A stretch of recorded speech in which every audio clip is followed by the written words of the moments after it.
Hello, and welcome back to Shiksha DaCosta. Today we're going to learn about integer exponents as part of our unit on connecting graphs and equations of exponential functions. Today we're going to learn about what a negative exponent really means, and you should be good at this when you can evaluate, with or without technology, a numerical expression that has an integer or a rational exponent. We're going to focus on integers for today, and rational bases. So to get started here, let's think about exponents and powers, and how we can write the expanded form of 6 to the power of 3. Just take 30 seconds, pause the video, and go ahead and write this down, and we'll compare it in just a sec. So 6 to the power of 3, the expanded form of that is 6 multiplied by itself 3 times. And so that's just 6 times 6 times 6. That's pretty easy. Can we use the same idea to write the expanded form of 6 to the power of 3 divided by 6 to the power of 2, and then simplify that expression? Again, pause the video here until you're done. It should take you about 1 minute. So this would be 6 times 6 times 6 in the numerator, and just 6 times 6 in the denominator. And what's going to happen here is some of these are going to cancel out. So that 6 will cancel out with this one. This 6 will cancel out with this one, because remember, when you multiply and divide by the same number, those are inverse operations. Those will cancel each other out. So what are we left with in the denominator? Are we left with just a big fat 0? No, because then the denominator would have been 0 times 6 times 6, which is 0. But we know that it's not 0. It's 6 squared, which is 36. And the reason for that is multiplication always starts at 1. So this is actually invisible, but there is a 1 times 6 times 6 here. The reason we didn't write the 1 is because why would we? Anything times 1 is just itself, so the times 1 is the same. We wouldn't write it for the same reason we wouldn't write plus 0. Anyways, what are we left with here? In the numerator, we're left with the 6. In the denominator, we're left with a 1. So this is 6 over 1 as in its simplified form. What is the rule that we could get out of this? Just by doing this division of powers that have the same base, what rule can we use? What rule could we have used to simplify this instead? If you said the quotient rule, you are absolutely right. That says that when you are dividing two powers, 6 to the power of 3, 6 to the power of 2, and you have the same base, in this case 6, you can just subtract the exponents, right? 3 minus 2 is 1, and 6 to the power of 1 is just 6. And 6 divided by 1 is also just 6. So that's pretty easy. Can we use the same rule, and I'll invite you to go ahead and try that now, to simplify 6 to the power of 3 divided by 6 to the power of 5? So let's do that. Let's simplify this. First, let's use that rule, right? The quotient law. 3 minus 5 is negative 2. Okay, don't really know what to do with a negative exponent if the exponent is an integer, but let's find out. Now let's try it with the expanded form to see what this is equal to. So 6 to the power of 3 is 6 times 6 times 6. 6 to the power of 5 is 6 times 6 times 6 times 6 times 6. What's going to happen here is these 3 will cancel out with these 3. Of course, remember I said there's always that 1 times that's invisible. And what we're left with is just that 1 times, and then on the denominator, 6 times 6. And 6 times 6 is 6 squared. So it seems that this is equal to two different things. It's equal to 6 to the power of negative 2, and it's also equal to 1 over 6 to the power of 2.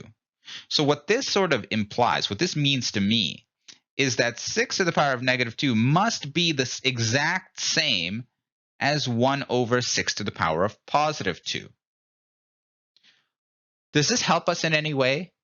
Can we go did this teach us how to go from a negative exponent to a positive exponent? Can you see if you can come up with a rule that we could use? Take 2 minutes to see if you can come up with this rule, and then test out your rule with two different powers. So maybe you want to test out whether 4 to the power of negative 6, what is that equal to? Use your rule to figure it out, and then maybe come up with one more example. And so pause this and go ahead and take 2 minutes to see if you can do this yourself.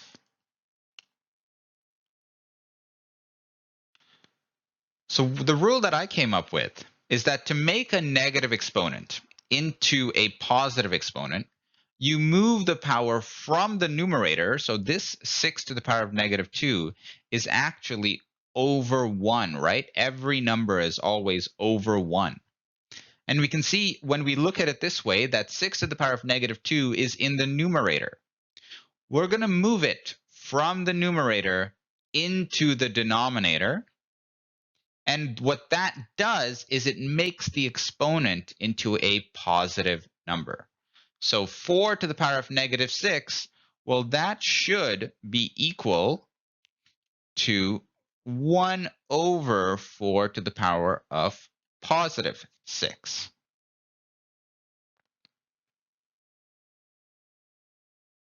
So to sum this up, a power that has a negative exponent and a base that is an integer is equal to the reciprocal of that base. So you take the base as a fraction and you turn it upside down, and you change the sign of the exponent to the opposite sign. Basically what that means is if you have some number to the power of a negative number, you can make that 1 over whatever that same power is, except the exponent is positive. If that power was already in the denominator, well, you can move it up to the numerator and then make that positive. And now, if you wanted to look at it like a fraction, you still can. It kind of looks like this. Whereas if you had a power like this, you can always imagine this to be a fraction, as in making it over 1. And then you move it to the denominator and make it b to the power of positive n. When you're simplifying an algebraic expression that does have exponents, the best practice is to always have the final answer have only positive exponents. One area in life where we actually see negative exponents come up is called scientific notation, which is a way to write numbers that allows us to have very large and very small numbers, but still using the exact same unit. 5 to the power of negative 2. What could this be equal to if I want to change that exponent to a positive number? That would be 1 over 5 to the power of positive 2. And we know that 5 times 5 is 25. So the result of this is 1 over 25. What about a number like 1 over 9 to the power of negative 3? What if the power is already in the denominator? Well, in that case, we just do the reverse. We move it up to the numerator, and it becomes 9 to the power of 3, which is 729.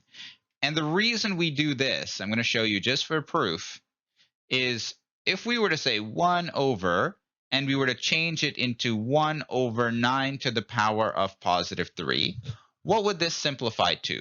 Well, this is, let's see, this would be 1 over 1 divided by 1 over 9 to the power of 3. Okay? When we're dividing two fractions, I know that we can just multiply by the reciprocal, so 9 to the power of 3 over 1. And when we're multiplying two fractions, it's super easy. We just multiply the numerator, we multiply the denominator. So this is 1 times 9 to the power of 3 over 1 times 1, which is just 9 to the power of 3. This is a lot of work. It's much easier to just imagine that this is just going to go back up to the numerator in the opposite direction as this did. In this example, we're going to do x to the power of 2 times y cubed over x to the power of 5 times z to the power of negative 2. Before we actually work with this negative exponent, we're going to use some exponent rules to simplify the powers, because we have two powers here that have the same base, a base of x. And they're being divided, and when you're dividing two powers with the same base, you can take the exponents and subtract them. So 2 minus 5 would give us negative 3. Now we can see we actually have two powers that have a negative exponent. And how do we deal with negative exponents? Well, we just take the entire power and we move it to the denominator, or if it's in the denominator, we move it up to the numerator. And so our final answer should look something like this: y cubed z to the power of positive 2, not negative. And then because this x got moved down, it is now to the power of positive. In this example, we've got a lithium atom here. It is 1.152 times 10 to the negative 23 grams. This is in scientific notation. We're going to convert this to ordinary notation. So what does this mean times 10 to the power of negative 23? Well, if I know my negative exponents, it actually means 1 over 10 to the power of positive 23. And if I'm multiplying a whole number by a fraction, I'm not great at that, but I am pretty good at multiplying two fractions. So I could just make this over 1. And then I multiplied the numerators, which just keeps the same because it's times 1. And I multiplied the denominators, and that remains 10 to the power of 23. 10 to the power of 23 basically means 10 with 23 zeros after it. And if I do 1.152 divided by that huge number, which is, let's see, million, billion, quadrillion, million, billion, trillion, quadrillion, quintillion, hextillion, I think.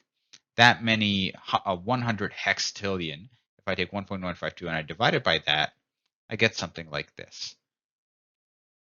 This is a very, very tiny number. And so one lithium atom obviously weighs very, very small amount of grams.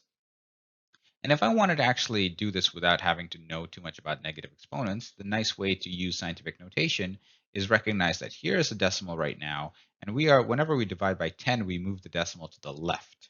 And so because we're dividing by 10 23 times, we're going to move it to the left, not once, not 3 times, but a total of 23 spaces to the left.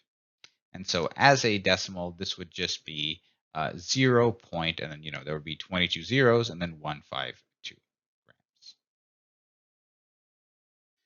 If you like this video, please like, rate, subscribe, and join our mailing list. And you can find this lesson as well as practice questions, solutions, handouts, and more on our storefront. Thanks, and have a great day.